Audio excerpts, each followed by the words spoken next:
বিসমিল্লাহির রহমানির রহিম। সম্মানিত দেশবাসী, আসসালামু আলাইকুম। আশা করি সকলে ভালো আছেন। আমরা এই মুহূর্তে একটি বিষয় স্মরণ করতে চাই যে আপনারা নিশ্চয়ই অবগত আছেন যে বাংলাদেশ সরকারের অন্তর্বর্তীকালীন সরকারের প্রধান উপদেষ্টা ডক্টর মোহাম্মদ ইউনূস গত ২৯ তারিখ জাপানে গিয়েছেন একটি রাষ্ট্রীয় সফরে। উনি ৪ দিনের সফরে গিয়েছেন জাপানে, ১ তারিখ ব্যাক করবেন। ইতিমধ্যেই আমরা জেনে ফেলছি যে উনি ৬টি সমঝোতা স্বাক্ষর করেছেন।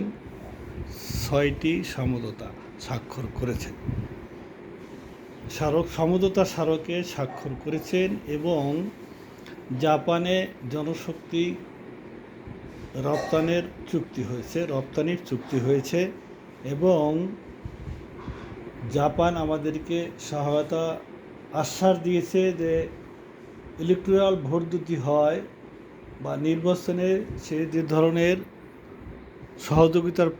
সহযোগিতা দিবে এবং ২,২০০ কোটি টাকার উপরে অলরেডি বরাদ্দ দিয়েছে। এতটুকু তথ্য আমরা জানতে পেরেছি এবং আরও ১ তারিখ পর্যন্ত আরও কি সম্ভাবনাময় সংবাদ জানতে পারবো, সে অপেক্ষায় আমরা থাকলাম।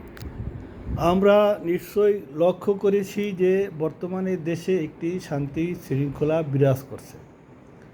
বড় ধরনের কোনো অকারেন্স নেই, চাঁদাবাদি নেই এবং এখানে কোনো সন্ত্রাসী কার্যক্রম নেই এবং এখানে কোনো নারী ধর্ষণ, শিশু ধর্ষণ, নারী পাচার, শিশু পাচার, আদম ব্যবসায়ী সিন্ডিকেট, রোড অ্যাক্সিডেন্ট, এই জাতীয় কোনো ঘটনা এবং এই জাতীয় কোনো পরিস্থিতি দেশে নেই। শুধু একমাত্র বিশেষ একটি বড় রাজনৈতিক দল, তারা শুধু নির্বাচনের নামে দেশে কিছু অরাজকতার পরিস্থিতি সৃষ্টি করতে চায়। অযৌক্তিকভাবে তারা নির্বাচনের নামে দেশে কিছু বিশৃঙ্খলা সৃষ্টি করতে চায়। তাদের ব্যাপারে লুট, তরা, চুরি, ডাকাতি, চাঁদাবাজির অভিযোগ রয়েছে। আমরা বিভিন্ন সোশ্যাল মিডিয়ায় লক্ষ্য করেছি তাদের দলের কর্মীদেরকে সেনাবাহিনী এবং সাধারণ পাবলিক পিটিয়ে পাছা লাল করে দাগ করে ছবি বিভিন্ন সোশ্যাল মিডিয়ায় দিয়েছে। তো তারা নির্বাচন তো মূলত তারা সরকার যাতে সংস্কার না করতে পারে সেই জন্য তারা পিছনে লেগে আছে। তড়িঘড়ি করে নির্বাচন দিলে তারা যাতে ক্ষমতায় যেতে পারে, এইটাই তাদের মুখ্য উদ্দেশ্য। ক্ষমতায় গিয়ে পরে তারা জনগণকে বোকা বুঝ দিবে যে আমাদের কিছুই করার নাই, ফ্যাসিবাদী সরকার সব কিছু খেয়ে ফেলছে, কিচ্ছু আমাদের করার নেই। কিন্তু এই সংস্কার করার সুযোগ দিচ্ছে না। তারা যদি পিছনের ইলেকশনের তাড়া দেয়, সরকার বিব্রত বোধ করবে, তাড়াতাড়ি নির্বাচন দিবে, সংস্কার করতে পারবে না। আর যদি সময় দেয়, সংস্কার করতে পারে, তাহলে তারা ক্ষমতায় গিয়ে তাদের কল্পিত অপরাধ তারা করতে পারবে না। কেউ অপরাধ করার সুযোগ নেই। সুযোগ সন্ধানী রাজনীতি যারা করে তারা সংস্কারের পরে নির্বাচন হলে, ক্ষমতায় গেলে সেই সুযোগের সদ্ব্যবহার করতে পারবে না। সুযোগের যাতে সদ্ব্যবহার করতে পারে, সংস্কার করতে না পারে, এই জন্য একটা অরাজক পরিস্থিতি সৃষ্টি করার পায় তারা চলছে। কোনো মতেই তারা মানছে না। আবার এক শ্রেণীর লোক ডক্টর ইউনূসকে শুধু সুদখোর বলেই যাচ্ছে। ইদানিং সুদখোরের স্লোগানটা একটু কম। কি কম, তারা কি তাকে উপলব্ধি করতে পেরেছে, না ডরে ভয়ে দান মোবারক শহীদ হবে এই ডরে ভয়ে তারা কি চুপসে গেছে কিনা জানি না। তবে তাদের একটু কম্পেয়ার করা উচিত। ডক্টর ইউনূস সুদখোর, ঠিক আছে, সুদখোর, ক্লিন শেভ, দাড়ি নেই, গোঁফ নেই, নামাজ পড়ে না, এমন লোক রাষ্ট্র পরিচালনা করতেছে। আর তাহাজ্জুদে নামাজ যিনি পড়তেন, যিনি তসবিহ খুঁজতেন, সকালবেলা জায়নামাজ খুঁজতেন, তার শাসনামল 5 টার্ম বাংলাদেশের মানুষ দেখেছে। এখন দুইটা কম্পেয়ার করলে বোঝা যাবে যে তাহাজ্জুদের মর্যাদা কী আর সুদের মর্যাদা কী। এখানে ওই কাল্পনিক লৌকিক তাহাজ্জুদের কোনো মর্যাদা হয় না। সত্যিকারে তাহাজ্জুদ যারা পড়ে, সেই তাহাজ্জুদের মর্যাদা দুনিয়া এবং আখিরাতে আছে। আর চাপাবাজি তাহাজ্জুদ মানুষকে দেখানোর, বোঝানোর, লৌকিকতার, এগুলোর পরিণাম কি হয় তো বুঝতেই পারছেন। ক্ষমতা ছেড়ে রাতের অন্ধকারে পলায়ন করতে হয়, সেই তাহাজ্জুদ পড়ছে। আর ডক্টর মোহাম্মদ ইউনূসকে যদি আপনি সুদখোর বলেন, কিন্তু দেখেন রাষ্ট্র পরিচালনার ক্ষেত্রে তার যে অবদান, এটা অল্প দিনের ভিতরেই জাতি বুঝতে পারছে।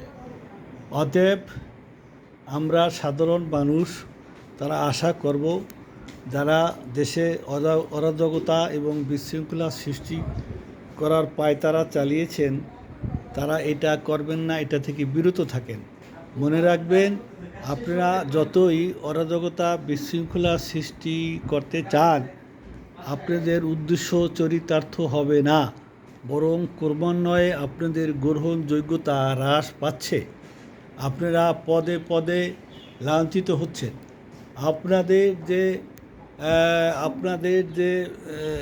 আপনাদের দলের যে চেয়ারম্যান, দলের ভারপ্রাপ্ত চেয়ারম্যান, মহাসচিব, তারা তো আপনাদের মতো এরকম অগ্রহণযোগ্য নোংরা কথা বলে না। আপনারা সাধারণ নেতা হইয়া এই অগ্রহণযোগ্য কথাবার্তা বলে দলের ভাবমূর্তি কেন নষ্ট করেন, ক্ষুণ্ণ হয়। জানি না আপনাদের ভারপ্রাপ্ত চেয়ারম্যান এবং আপনাদের দলীয় চেয়ারম্যান, মহাসচিব আপনাদেরকে এ ব্যাপারে কিছু বলে কি না। আপনাদের দলের তো ভাবমূর্তি নষ্ট হয়। একজন বলেছেন, ওই যে প্রস্রাবের কথা নতুন করে আর বলবো না, এবং এরপরে তার কথা নিয়ে এত উপহাস হচ্ছে। এত প্রস্রাব করতে পারেন, 18 বছরে কেন প্রস্রাব চাপিয়ে রাখছেন? 18 বছরে প্রস্রাব দিয়ে ফ্যাসিবাদী সরকারকে ভাসিয়ে দিলেন না কেন? নির্বাচিত সরকার সংস্কার করতে পারে, তার উত্তর রিদওয়ানা চৌধুরী বলেছেন যে তাহলে এই 54 বছর কেন আপনারা সংস্কার করেন নাই, আপনারা এই সমস্যা দিয়ে রেখেছেন। এরপরে একজন বলেছেন যে অতি ঠান্ডা মাথায় বলেছেন যে ইউনূস সাহেব যদি আবেগের বশবর্তী হয়ে পদত্যাগ করে, সেক্ষেত্রে জাতি বিকল্প একজনকে বেছে নিবে। আমাদের জানা নাই ডক্টর মোহাম্মদ ইউনূস সাহেবের বিকল্প কে আছেন, কে আবার দ্বিতীয়বার শান্তিতে নোবেল পুরস্কার পেয়েছেন, এটা তো আমাদের জানা নেই। শান্তিতে নোবেল পুরস্কার যদি পেয়ে থাকে, এবার বাংলায় অমর্ত্য সেনের পরে ডক্টর মোহাম্মদ ইউনূসই পেয়েছেন। তাহলে দ্বিতীয় বিকল্প যদি কেউ থাকতো, তাহলে সেই 5ই আগস্ট 2024 বাংলাদেশের 18 কোটি মানুষ খুঁজে ওনাকে বিদেশ থেকে বের করে আনতো না।